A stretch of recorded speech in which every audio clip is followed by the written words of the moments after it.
Class 8 विषय संस्कृत पाठ 16 सुभाषितानि। कल आप लोगों को इसमें से 2 श्लोक को हम अर्थ समझा चुके हैं।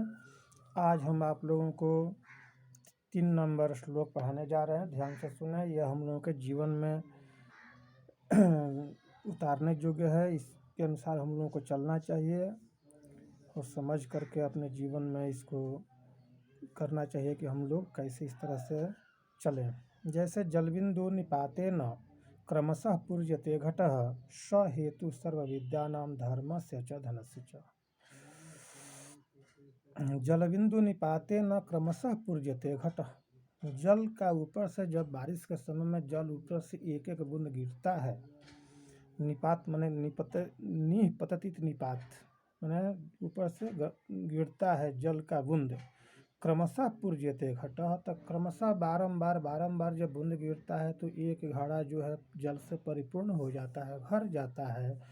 उसी तरह से सहेतु सर्व विद्यानाम, उसी तरह से मनुष्य को जितने विद्याएं हैं, जो कुछ भी हम लोग पढ़ते हैं, धर्मस्य च धनस्य च, और धर्म अधन, ये थोड़े थोड़े एक एक बूंद के जल के उदाहरण दे रहा है कि जिस तरह से एक एक बूंद गिरने से घड़ा भर जाता है, उस तरह से एक एक अक्षर पढ़ने से, एक एक धर्म करने से और एक एक अन्न का संग्रह करने से, एक एक पैसा संग्रह करने से आदमी धनवान हो जाता है, विद्वान हो जाता है और धर्मात्मा हो जाता है। जिस तरह जल के एक एक बिंदु गिरने से क्रमशः पूर्यते घटा, घट माने घड़ा जो है एक एक बूंद उसमें गिरने से घड़ा भर जाता है। उस तरह से मनुष्य भी के पास में भी सर्व विद्यानाम, सभी तरह की विद्याएं, धर्म और धन से परिपूर्ण हो जाता है। और 4 नंबर को श्लोक में दिया गया है कि दृष्टिपूतम निषेध पादम वस्त्रपूतम जलम शास्त्रपूतम वदेदवाक्यम मनःपूतम समाचरेत।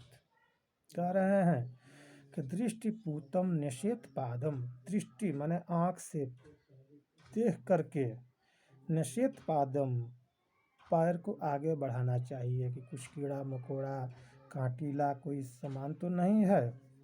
अब वस्त्र पूतम जलम पिबेत, अब पूतम माने पवित्रम, वस्त्र से उसको पवित्र करके यानी उसको छान करके, पिबेत जलम, जलम पिबेत, पिबेत जलम, जलम पिबेत माने जल को पीना चाहिए। हो सकता है कि पानी में कोई सूक्ष्म अदृश्य कोई उसमें कीड़ा हो जो हम नहीं आप देख सकते हैं, अंदर में जाकर के हानि पहुंचाए। इसलिए शास्त्र कहता है कि कपड़ा से उसको छान करके, पूतम माने पवित्र करके, तब उसको पीना चाहिए।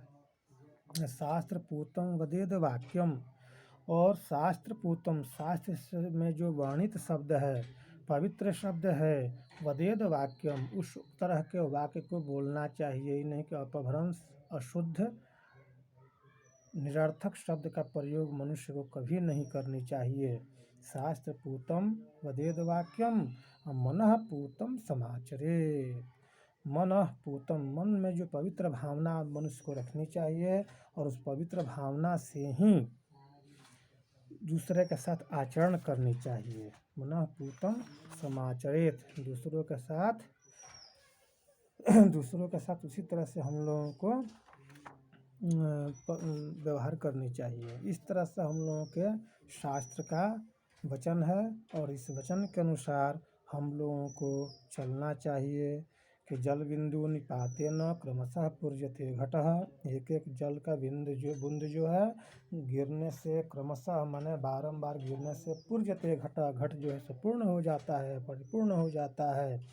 उसी तरह से सहेतु सर्व विद्यानाम, इसी तरह से सभी विद्याएं जो हैं एक एक अक्षर पढ़ने से, समय का सदुपयोग करने से, एक एक धर्म करने से तथा एक एक अन्न और एक एक पैसा का संग्रह करने से, संचित करने से मनुष्य विद्वान, धर्मात्मा और धनवान बन जाता है।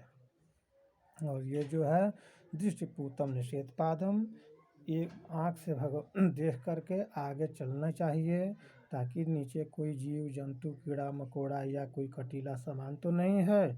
अवस्त्र पूतम जलम पिबेत, जल को वस्त्र से आच्छादित करके उससे छाना पात्र के तरह छान करके जल पीना चाहिए। कोई अगर हो सकता है कि सूक्ष्म अदृश्य कोई उसमें कीड़ा मकोड़ा ना हो जो अंदर जाकर के हम लोग को हानि पहुँचाए।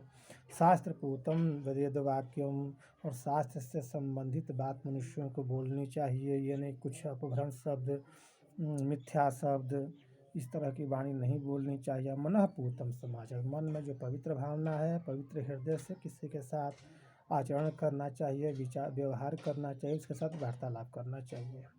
इस तरह से आप लोगों को 4 को श्लोक हम पूरा कर चुके हैं और अगले दिन 2 श्लोक और पूरा कर देंगे। इसके बाद क्वेश्चन आंसर कराएंगे। इसी के साथ मैं समाप्त करता हूँ। धन्यवाद।